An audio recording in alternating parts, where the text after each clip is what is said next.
Bueno, pues les quiero dar la bienvenida al presidio que aquí tenemos presente. Sí, se disculpa el maestro Heraclio. Sí, por favor, con mucho gusto. 4. Bueno, esta mesa trata sobre la magnitud de la pobreza. Les quiero presentar a los panelistas. Es el licenciado José Torres, de la Facultad de Economía de la UADY.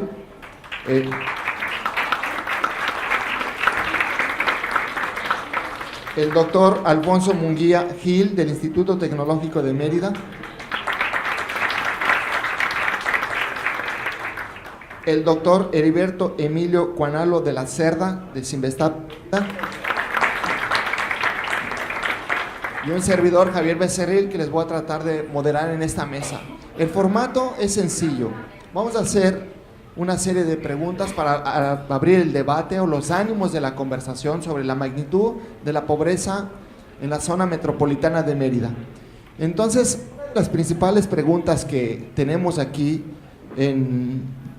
para esta mesa y abrir el debate es tratar de identificar cuál será la magnitud de la pobreza y si hay una diferencia entre pobreza urbana o pobreza rural, por ejemplo, si hay la magnitud de la pobreza y nivel de salud o nutrición, o nivel de pobreza, su magnitud y la situación de género también. ¿Sí? Entonces son como 3 preguntas que pongo al aire y no sé cómo quieren abrir el foro, quién se anima a responder o a darnos sus planteamientos, su visión desde su trinchera, iba a decir, pues ya lo dije, desde su trinchera, desde su campo de conocimiento, desde sus líneas de investigación, desde sus proyectos de investigación que se nos traen acá. El objetivo de nosotros es darle 5 u 8 minutos a cada uno de ustedes para que nos comente y después damos otra ronda de 2 minutos para concluir. Y el auditorio tiene 3 formas de hacernos preguntas directamente a viva voz, 2, mandarla por escrito o hacerlo a vía Twitter. Entonces, quiero darle la palabra, no sé quién quiera dar inicio. Sí, licenciado Torres, ¿puede tomar un micrófono, por favor? Sí, cada quien. Buenos días, compañeros, compañeras, compañeros estudiantes. Gracias por acudir a este tipo de eventos. Pues yo voy a ser va a ser muy sencilla mi participación. Nosotros estamos trabajando, un servidor y un grupo de académicos del campus de Ciencias Sociales, Económico-Administrativas y Humanidades, en un proyecto de Juventud y Sociedad. Este proyecto de Juventud y Sociedad lo ubicamos en el sur de la ciudad, particularmente en lo que es la unidad académica con interacción comunitaria y bachillerato, llamada la Prepa 3.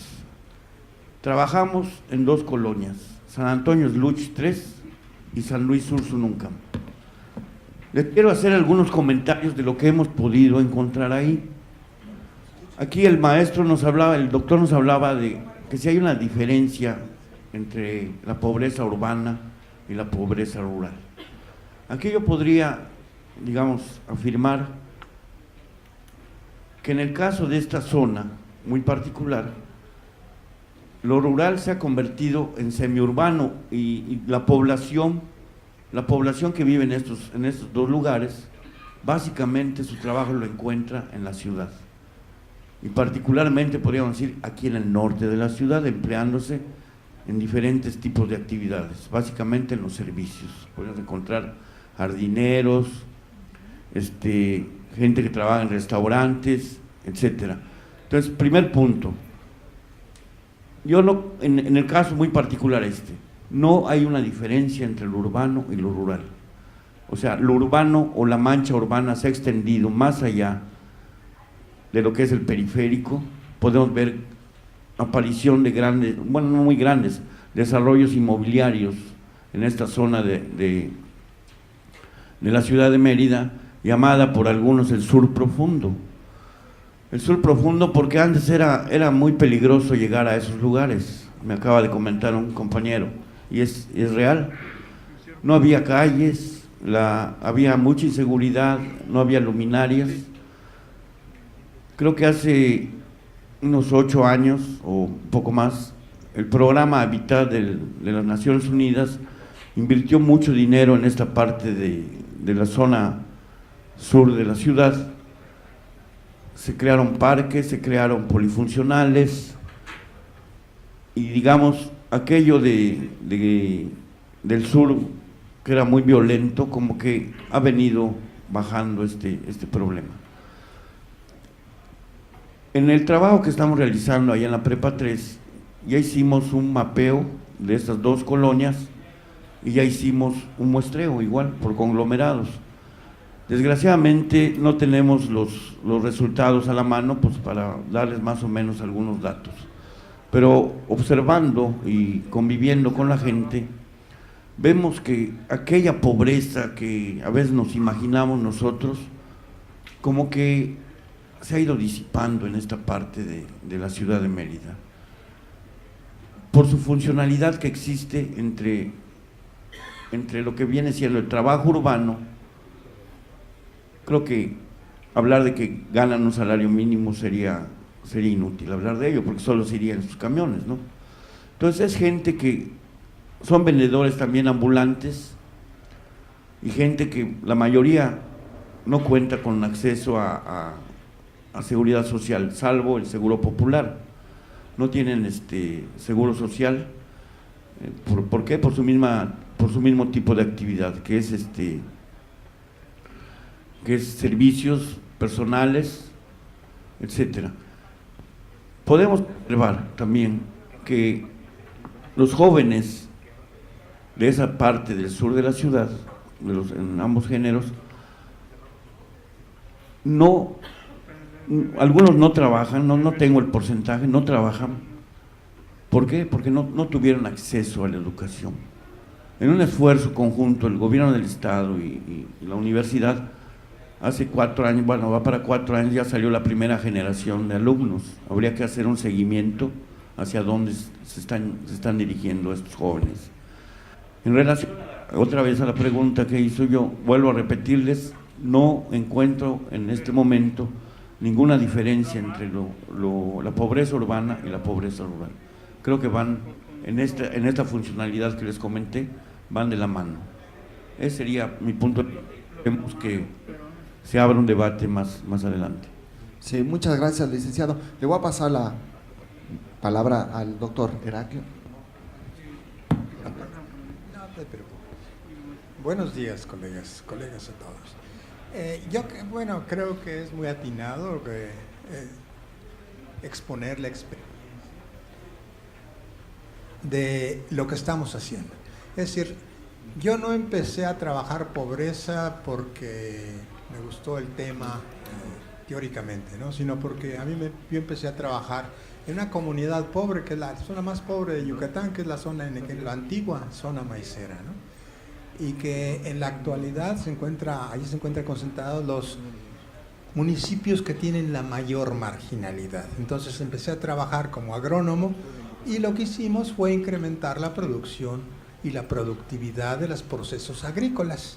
Sin embargo, después de 2 años estar trabajando con ellos, vimos que en lugar de aumentar el bienestar de la gente, lo que hicimos era que la gente empezaba a tomar más Coca-Cola y más chelas, ¿no? Entonces nos dimos cuenta de que ese era un enfoque equivocado. Entonces empezamos nuevamente, después de 2 años de estar trabajando con ellos, a empezar a hacer el diagnóstico, qué era lo que ellos necesitaban, qué ellos lo que requerían. Después de estar trabajando 10 años, ya son muchos, ¿no? Les podemos decir que, lo que nos dijeron la gente, es que la pobreza no es lo que dicen el diccionario dice la pobreza es falta lo necesario para la vida. Los economistas no dicen es falta de ingreso. Las señoras de allá de esa localidad, y yo estoy de acuerdo con el licenciado, es decir, no existe realmente, la nueva ruralidad es diferente a la antigua ruralidad. Actualmente las relaciones entre la ciudad y el campo son de tal naturaleza que la gente cambia rápidamente, ¿verdad? Lo que nos dijo la gente allá, después de 10 años de estar trabajando con ellos, lo que entendimos es que pobreza tiene una gran cantidad de factores que influyen en la pobreza.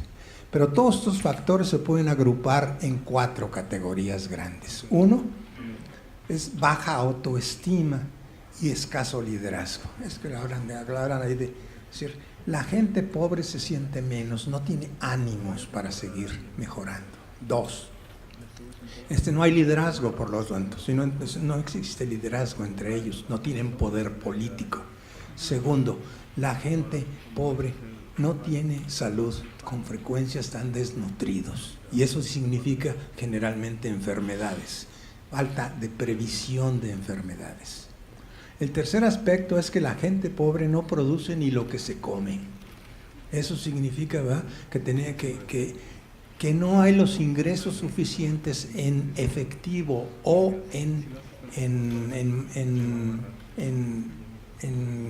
producto para satisfacer sus necesidades fundamentales básicas. Y en cuarto lugar, es que la gente pobre, como decían, en este país recibe la menor cantidad de subsidios, la mayor cantidad de subsidios lo recibe la gente rica, ¿verdad?, en este país, y no tiene servicios financieros, ¿verdad?, no hay ahorro. ¿Por qué? Porque ellos no son sujetos de ahorro, su ahorro lo hacen guardando a las gallinas, que es un sistema muy ineficiente de hacer ahorro. Entonces son esas 4 categorías, esos 4 grupos de factores. Pero todo esto entonces está inserto son las características de la familia. Y las características de la familia está definido por una serie de factores ambientales. Esto nos ha llevado a un planteamiento sistémico, un planteamiento de sistemas, esto es, que es la complejidad, ¿verdad? Entonces, la categoría básica es la familia, el hogar, como le decimos nosotros, que en México tiene una gran tradición de hablar de hogar, y estos hogares se desenvuelven, están caracterizados por un cierto nivel de educación, de salud, de producción y productividad o acceso al mercado y de financiamiento, y se desarrollan en un ambiente que debe proporcionar servicios de educación, servicios de salud, empleo y financiamiento, ¿verdad? Entonces esto nos lleva a un enfoque de sistemas en donde la categoría básica, vuelvo a repetir, es la familia, y la categoría, el ambiente define. Ustedes tienen que considerar a la familia como la parte fundamental para el combate a la pobreza. Y eso con frecuencia se nos olvida. La familia es la categoría en la cual el hombre transmite la unidad de reproducción del ser humano, biológica y culturalmente. Ahora, creo que por lo pronto es lo suficiente, ¿no? Gracias, doctor. Le quiero ceder la palabra al doctor Alfonso. Buenos días. Pues voy a plantear un poco resultados de proyectos de investigación que estamos trabajando en el posgrado tecnológico de Mérida, y un último que se realizó, que es a partir de las de empresas de construcción en Mérida, para identificar quiénes son los migrantes, cuáles son las condiciones que los traen a trabajar a Mérida, ¿no? Y bueno, encontramos así, a grandes rasgos se encontró, pues yo participé nada más como reacción de investigación, que bueno, una de las razones por las que vienen a trabajar a Mérida es pues, por falta de ingresos en su lugar de origen, ¿no? Vemos que en municipios, incluso fuera de lo que está definido como zona metropolitana de estudio, los índices de marginación son mayores que en municipios más cercanos.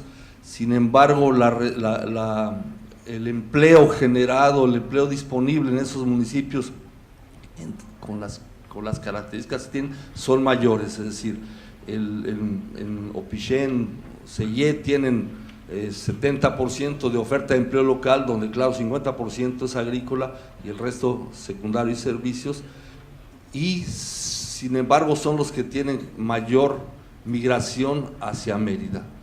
Entonces, bueno, a mí me lleva esto y otros estudios que hemos trabajado con pescadores que están aquí cercanos, que forman parte de la zona metropolitana de alguna forma, los procesos de pérdida de ingreso por las condiciones ambientales y entonces la posibilidad de desplazarse en muchas de esas áreas de construcción, también en zona metropolitana, para cubrir los ingresos que ya no tienen, ¿no? Hay un concepto que se plantea, que me parece interesante, que se llama desplazados ambientales como origen de marginalidad. Y yo por ahí voy en este análisis, o sea, cómo avanzar en procesos para ese no desplazamiento ambiental, porque las condiciones de erosión del suelo, porque las condiciones de agua, porque las condiciones de contaminación del manto freático ya no les permiten producir lo necesario, al menos para cubrir ciertos niveles de autosuficiencia. Entonces, eso lleva a condiciones de mayor pobreza y marginalidad.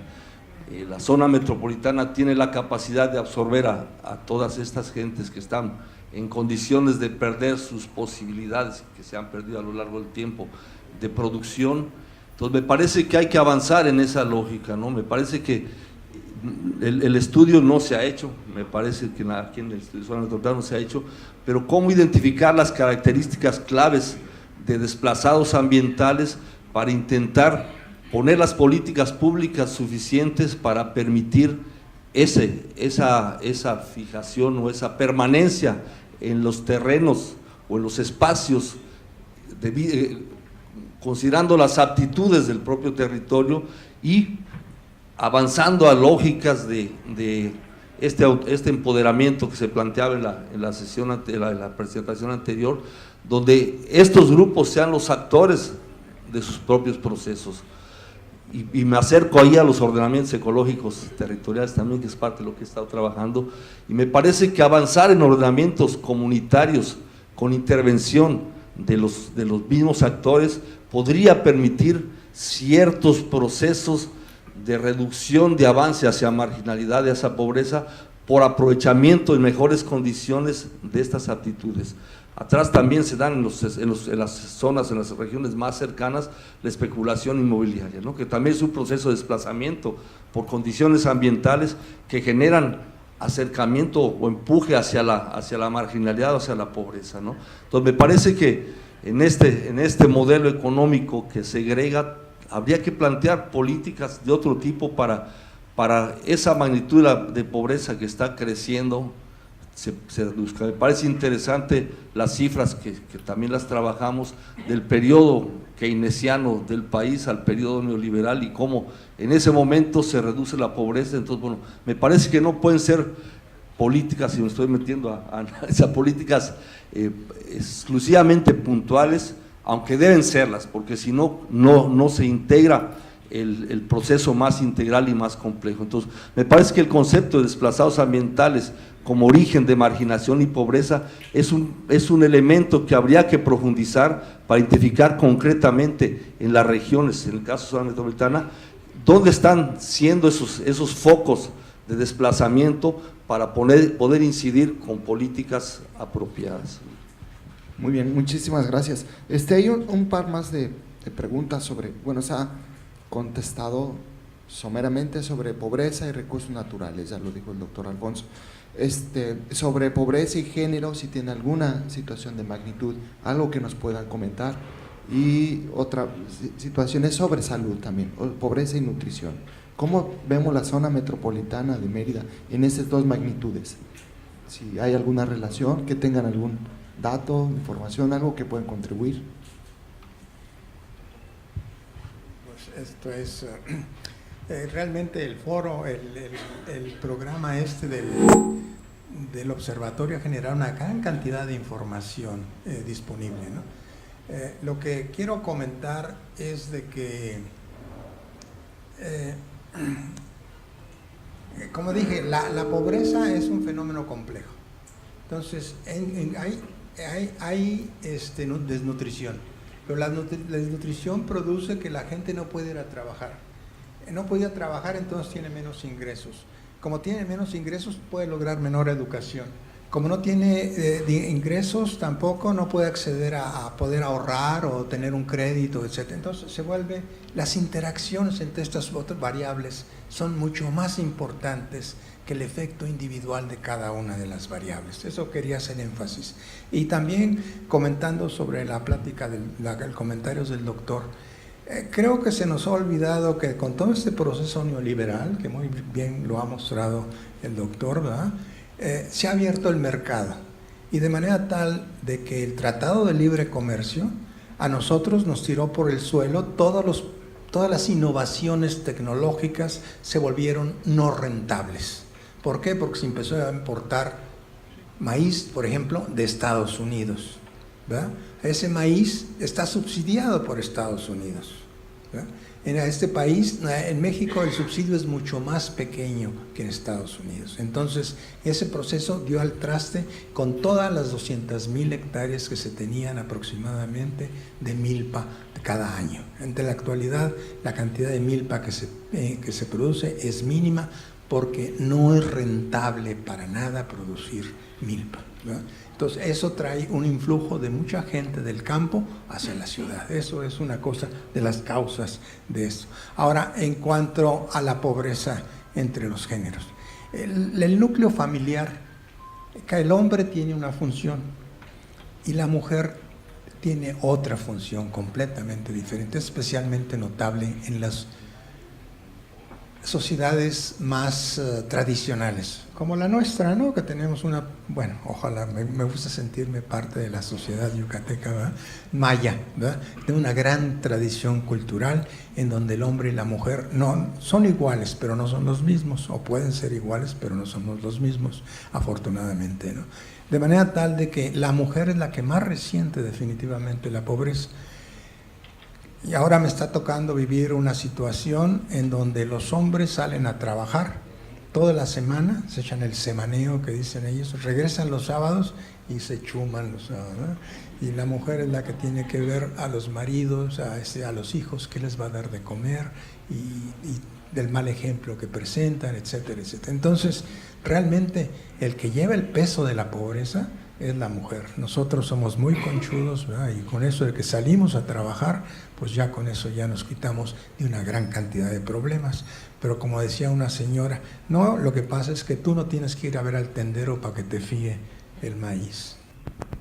Gracias, doctor Heriberto. No sé si hay más comentarios.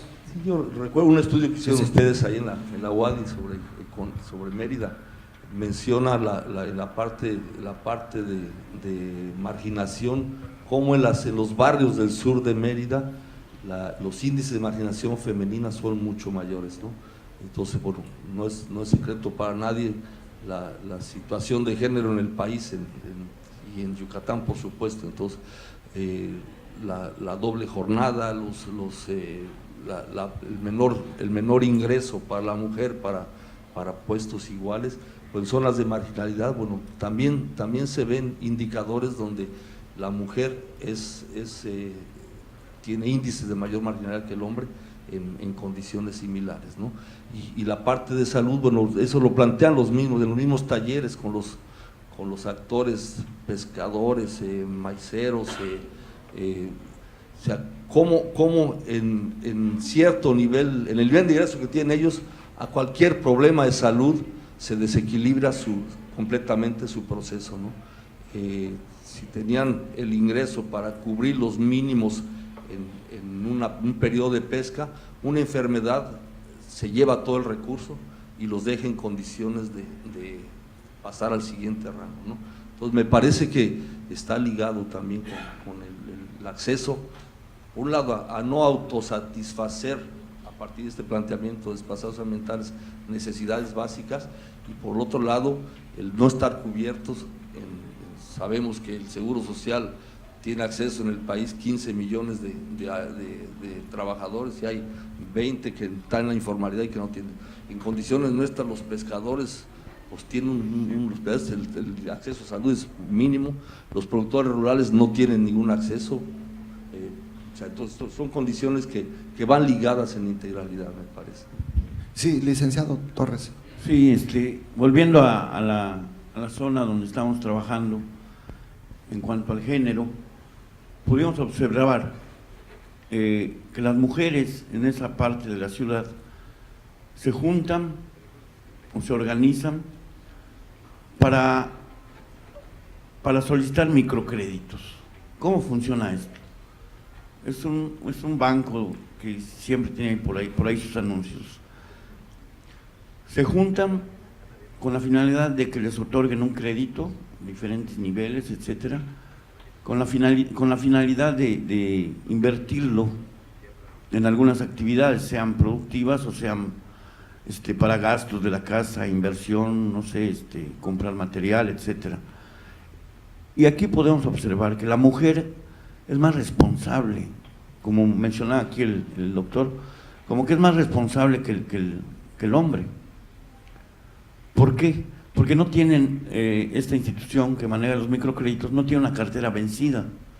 Y podría yo afirmarles que más del 95% de estas mujeres devuelven el recurso que le otorga esta institución. Este sería un caso en cuanto a la zona donde estamos trabajando. Otro caso sería cómo se organizan las mujeres.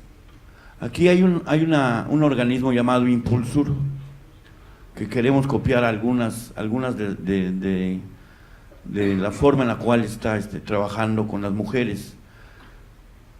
¿De qué forma trabajan?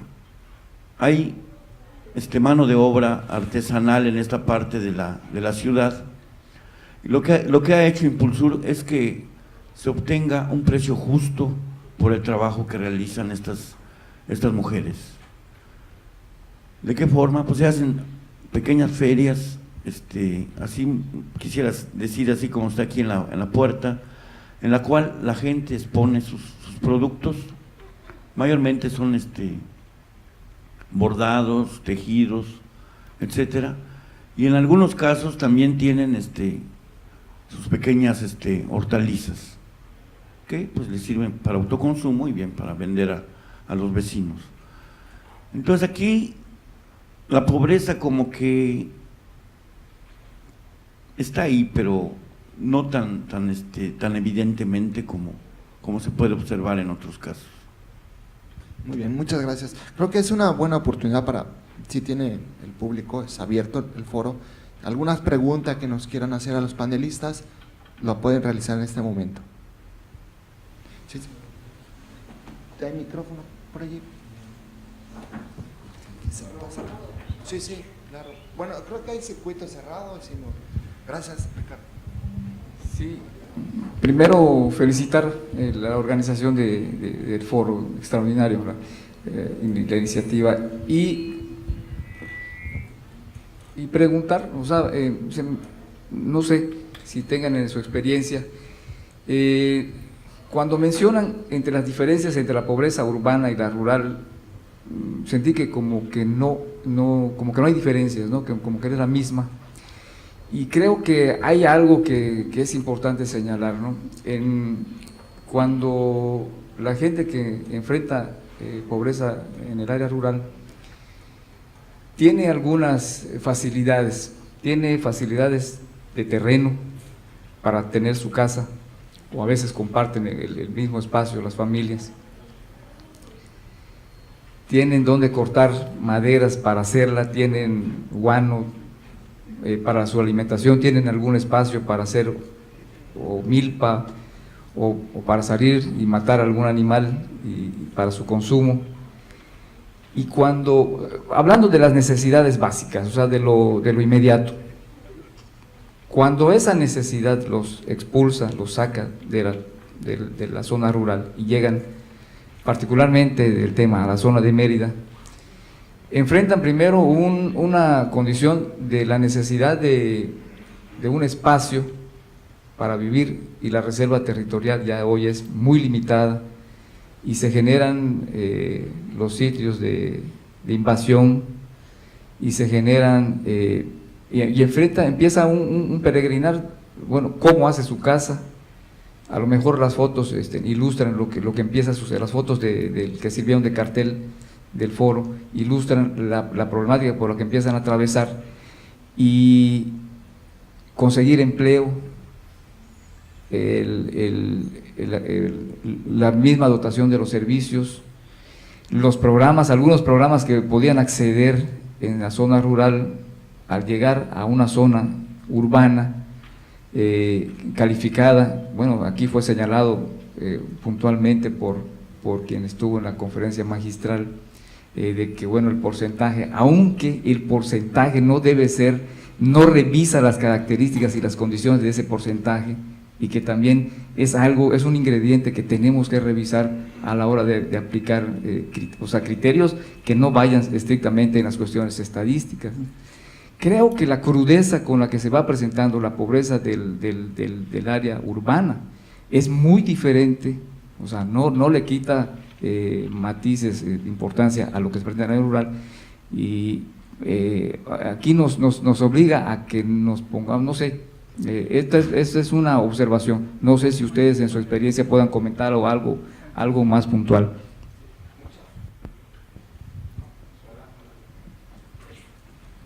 Lo uso el micrófono porque hay circuito cerrado. Muchas gracias por su comentario, observación y también a la vez pregunta. Yo hice a colación esa pregunta, si hay una diferencia entre lo rural y urbano, porque estamos hablando de la zona metropolitana, que comprende otros municipios conurbados a Mérida. Entonces, bien lo han atinado nuestros panelistas, ahorita yo les voy a pasar el micrófono, pero lo que vemos es que ha habido ese cambio de transición de la división social del trabajo. Se acercaron, la marcha urbana ha crecido más, el cambio del uso del suelo ha cambiado más, el suelo ha cambiado de precio.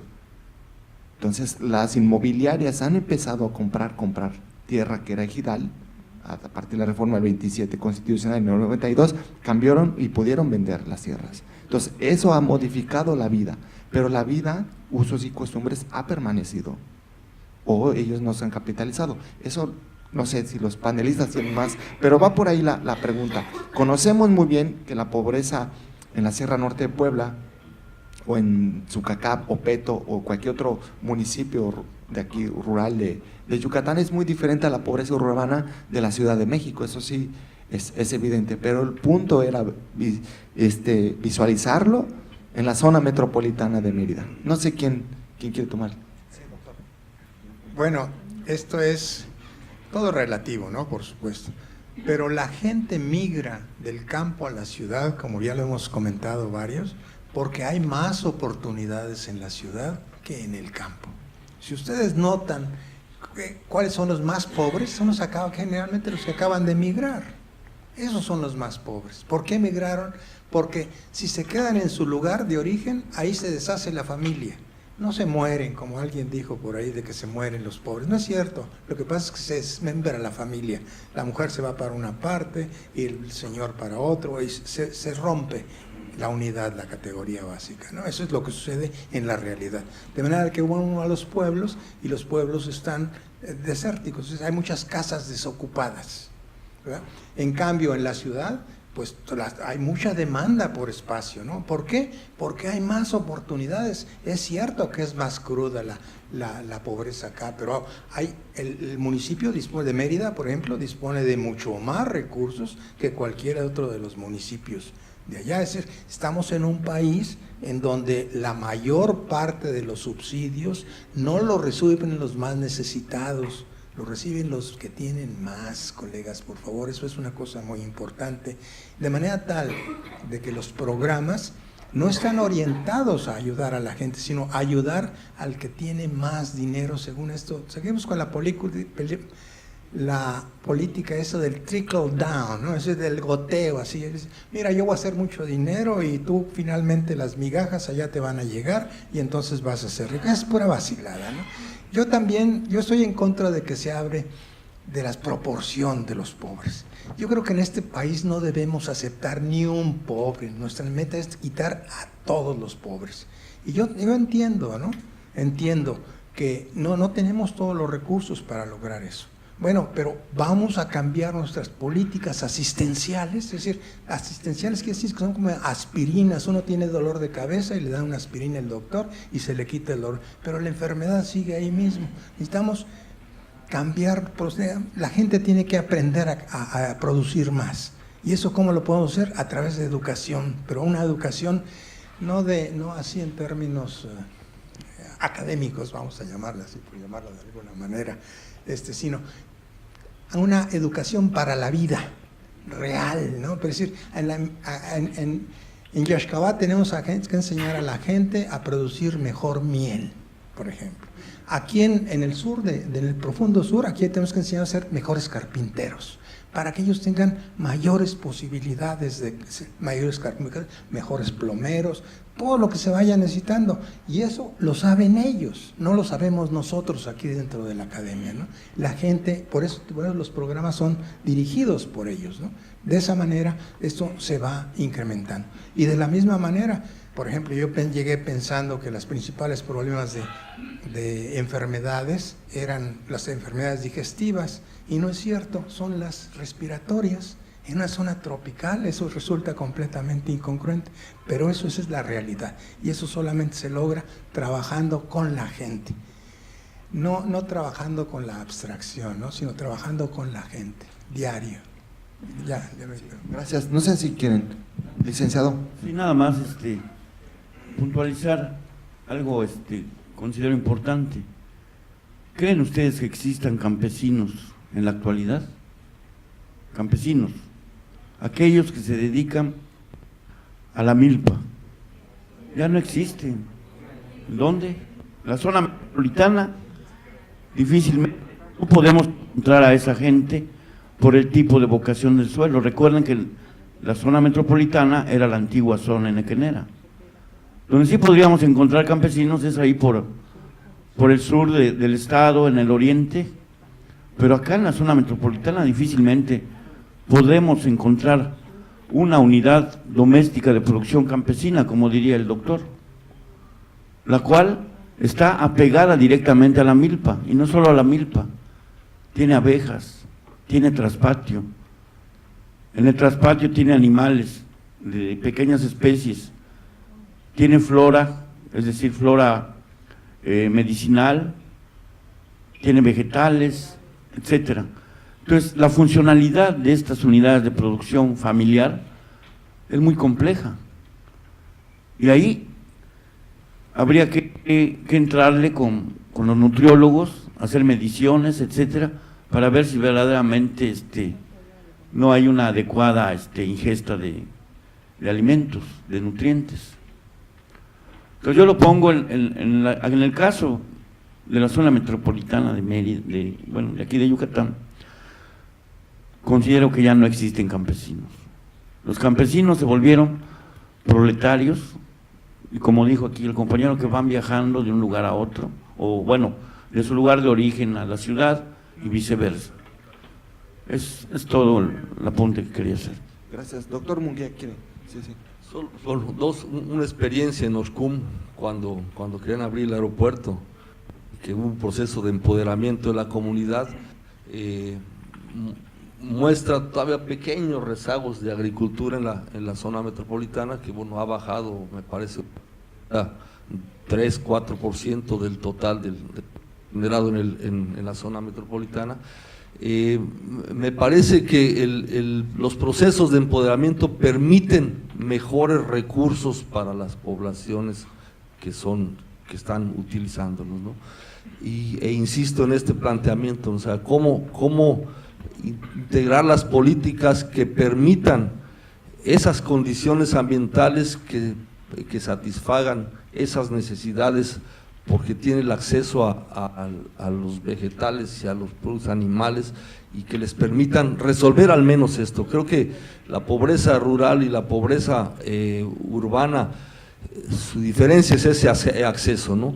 Las poblaciones que se acercan a las zonas urbanas y quedan en las zonas periféricas de las zonas urbanas, con mucha frecuencia tienen menos acceso a esos recursos, y entonces se integran a pobrezas más extremas que estos grupos que todavía pueden ayudarse con alguna producción de su espacio, de su terreno.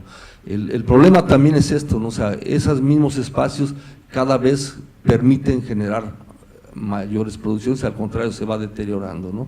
Vemos a milperos que se ven dañados hasta en salud por el uso de fertilizantes, agroquímicos, y vemos a los apicultores que están amenazados por transgénicos, porque finalmente su recurso no va a poder venderse o exportarse porque tiene trazas de transgénicos. Entonces, me parece que es importante tener una visión más para allá, para no agregar gente a las zonas urbanas que ha sido un proceso de 2 siglos, ¿no?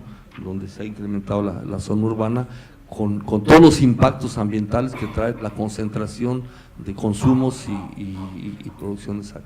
Sí, gracias. Un último comentario del doctor. Nada más para esto de los campesinos, ¿no? Les quiero decir que allá en la zona pobre de Yucatán, ya no hay campesinos. Es decir, toda la gente joven sale a trabajar o a la Riviera Maya, o a Mérida, o a Valladolid. De manera tal de que los viejos, o uno que otro allá que no terminó la primaria, se queda a hacer milpero, ¿verdad? Se queda nada más allá a hacer, pero es la excepción. La gente joven, lo mejor que tenemos en esas zonas, en lugar de ser los líderes de la producción, de fomentar los mercados locales, de generar empleos, no, se salen de ahí porque no hay oportunidades.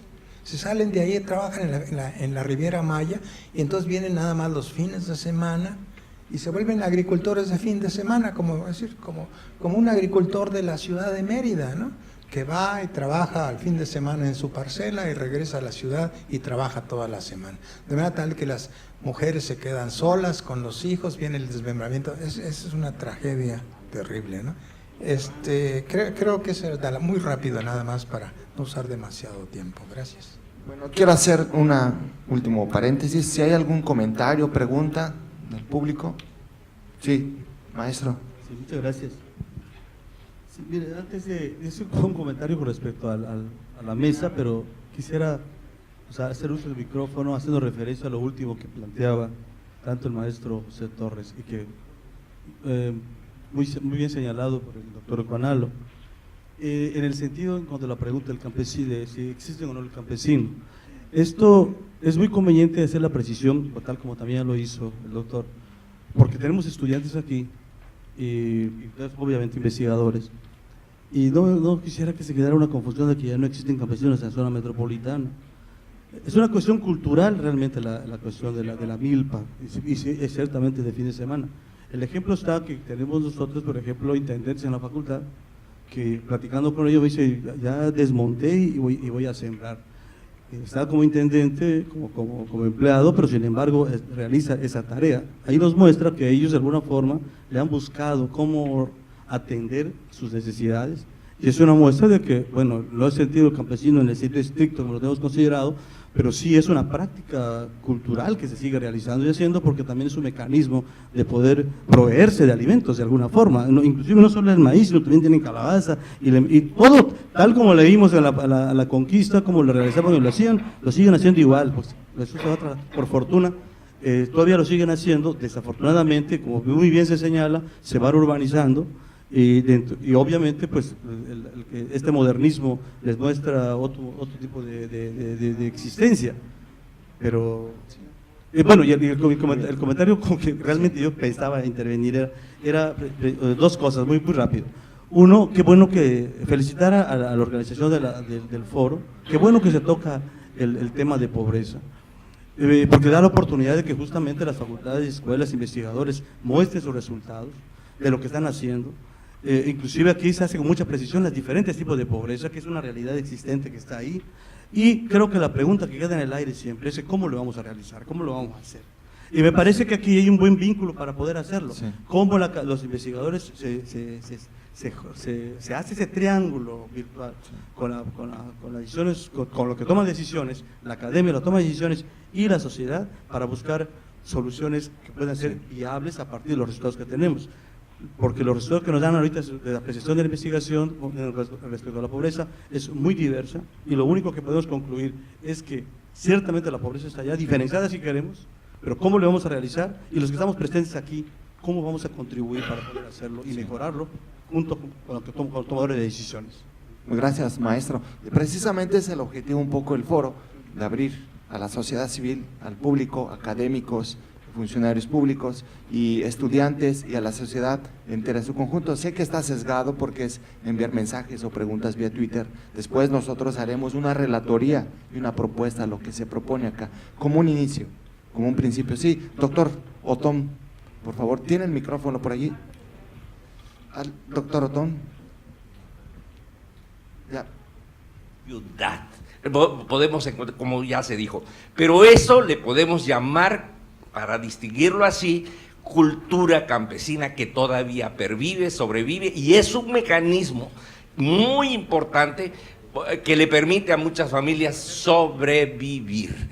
Y esto sí, pero ok, pero el sujeto campesino, ok, ese voló. Gracias, doctor. Si hay otro comentario, el último, Joel. Buenos días. Con un comentario comentaron acerca que una de las que componen la pobreza es la baja autoestima. Quisiera comentar al doctor, ¿qué parte de esa baja autoestima considera usted que está definida por los estereotipos de la sociedad en general hacia la parte sur de la ciudad, de ser del sur, de ser de, no sé, de San José de Tecó, de Tununcán, Santo de Luch? Esa parte que considero que esa baja autoestima está, por mi parte, está muy definida por parte de la gran parte de la sociedad de Mérida hacia la gente que vive en esa zona. Una actividad que hice una vez con un maestro de definir unos cuadrantes en la ciudad de Mérida, y donde comentaban que todos los puntos de abajo, de la parte del sur, muchos comentaban que pues, no se podía hacer ni una actividad económica en esa zona, porque es el sur, porque no. Esos estereotipos, ¿cómo han afectado a la visión de la pobreza y en los estudios que han estado ustedes haciendo con respecto a la parte de la zona metropolitana de Mérida? Sí, gracias. No sé si alguien tiene una. De los estereotipos. Esto es, bueno, lo que nosotros hemos hecho es medir la autoestima en términos de autovaloración, como dicen los psicólogos, ¿no? Autovaloración. Entonces, un cuestionario que se les reparte y ellos contestan y tú puedes tener una estimación de cómo ellos se valoran. Pero es un hecho, la gente pobre se siente menos. Y de manera tal de que cualquier programa que inicie con un intento de superar la pobreza, lo primero que tiene que hacer es darle ánimo a la gente, darle esperanzas a la gente. De ahí se parte. Pero una vez que la gente empieza a sentir su fuerza, esa gente puede lograr muchas cosas, siempre y cuando no lo estemos boicoteando, ¿verdad? Muy rápidamente, doctor. Sí, gracias, no sé si hay otro comentario. Bueno, pues, sí. Pues quiero dar por concluida esta mesa sobre magnitud. Perdón, yo tenía un comentario. ¿Dónde está? Sí, adelante. Sí, me parece con respecto al comentario que hizo el profesor sobre el campesino, que hemos estado tratando mucho. Creo más bien es, como decía, creo que es maestro, que el problema es que nosotros no producimos ni siquiera lo que comemos, o muchos no llegamos a producir. Me parece que no es lo mismo una persona que produzca algunas cosas en su patio, en su casa, a tener un sistema de agricultura, por ejemplo, que pudiéramos nosotros producir, por decir, nuestro propio maíz para que toda la población de México coma, en lugar de estar importando. Sí, y eso mismo puede suceder con el tomate y con el plátano y con cualquier otro producto que nosotros podamos producir para nuestro propio consumo y después lo podamos exportar. Entonces, no es lo mismo que yo lo haga nada más para subsistir, para completar mi gasto. Aquí yo lo tengo como un sistema. Y me parece que ese es un problema que se ha estado dando políticamente, económicamente, y donde es una técnica de alguna manera desleal que hacen otros países para ir apoderándose del otro país de forma económica, porque ahí es donde van a distribuir sus productos. Entonces a nosotros nos restan nuestro empoderamiento para poder hacer uso de nuestro suelo y hacerlo productivo, para que ellos vengan a hacerlo de nuestra parte, y entonces a nosotros nos dejan nada más para ir a trabajar, por ejemplo, como decía el profesor, a Cancún, a esos lugares, nada más somos empleados de otras personas y no somos capaces de producir nuestras propias cosas, y así es como nos van haciendo más pobres. Entonces eso es mi comentario. Gracias. Bueno, pues María José, ¿hay alguna situación extra? Concluimos la mesa esta, ¿verdad? Puedo. Sí, claro. Nada más para concluir, yo quería hacer un comentario que me parece que cuando hablamos de la magnitud de la pobreza nos tiene que llevar a la reflexión. Me queda claro que tenemos un pasado rural que todavía nos lleva a seguir discutiendo este tipo de cosas, porque me parece que en el contexto de una región metropolitana tenemos que empezar a incorporar conceptos que hay que meter a la discusión y que tienen que ver, por ejemplo, con los fenómenos de urbanización. Y cuando me refiero a urbanización, no me refiero al proceso de expansión física de la ciudad, es crecimiento urbano, que esa es la baje de la ciudad y es la parte que genera segregación y que complica mucho más los fenómenos relacionados con la pobreza o parecidos a ella, como segregación, exclusión, etcétera. Pero me parece que el tema de la zona metropolitana hay que entenderla en su vertiente de urbanización también. ¿Por qué? Porque no podemos negar la correlación que existe entre urbanización y crecimiento y desarrollo económico. La aglomeración genera economías, genera accesibilidad y es lo que hace diferente la pobreza urbana de la rural. Con todo y todo, una persona que está en la ciudad tiene el acceso a la Cruz Roja, aunque no la pueda pagar. Pero a lo que voy es que este proceso de discusión nos tiene que llevar a entender que el fenómeno metropolitano no es un proceso de creación de casas y de más casas y más casas, es un proceso mucho más complejo que nos tiene que llevar a tratar de identificar esos fenómenos relacionados con el medio ambiente, con expresiones de la pobreza y con algo que hay que entender. La zona metropolitana, por su concepto, implica incluso zonas rurales, de producción rural.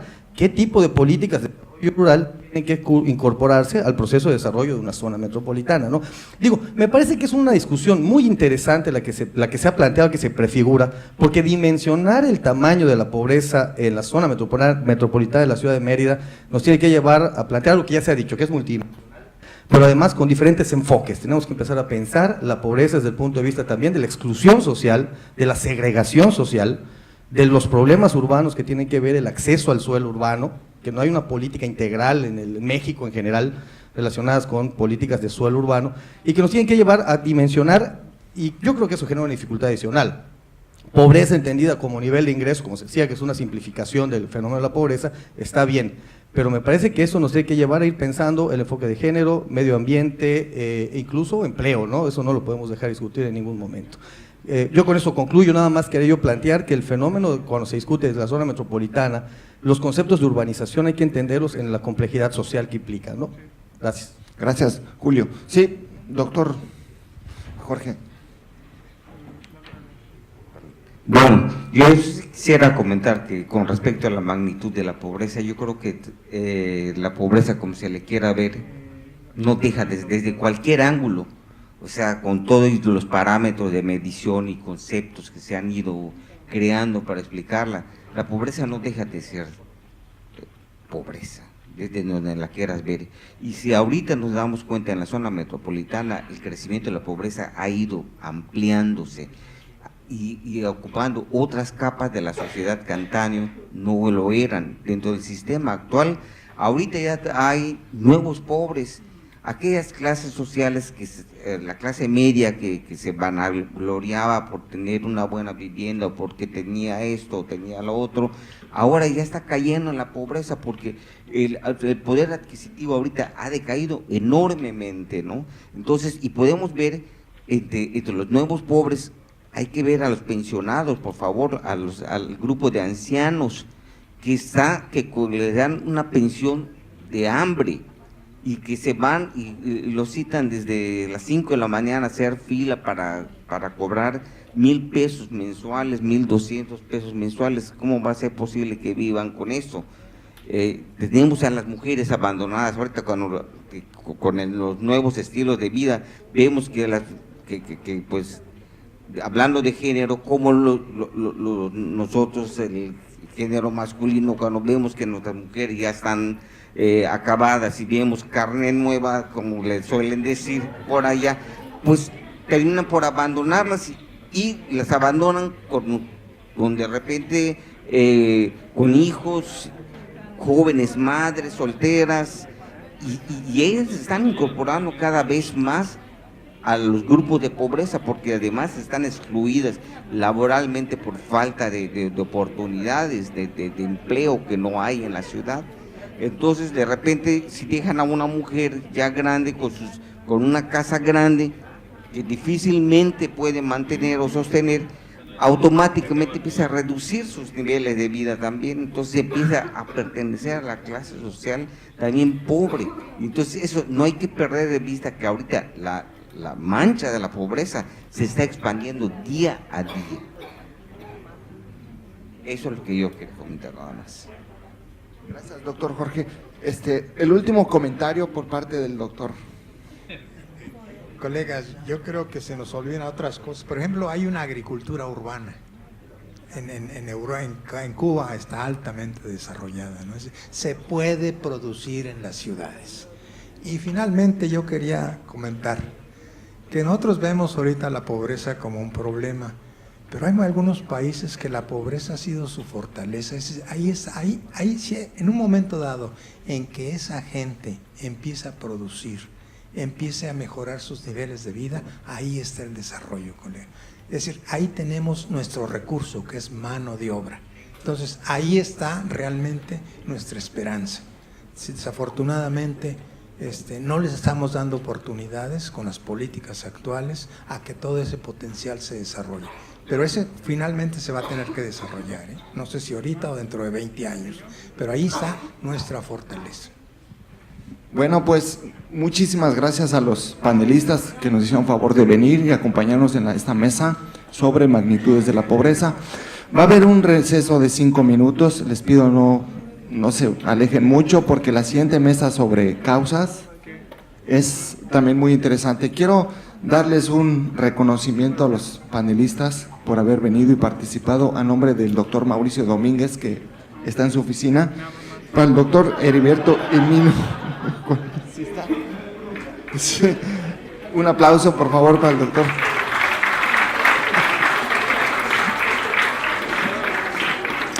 Al doctor Alfonso Munguía Gil, un aplauso.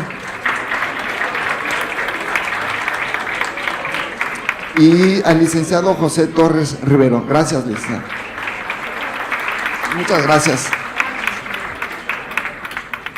Y también quiero agradecer al doctor Javier Becerril por haber sido moderador de la mesa.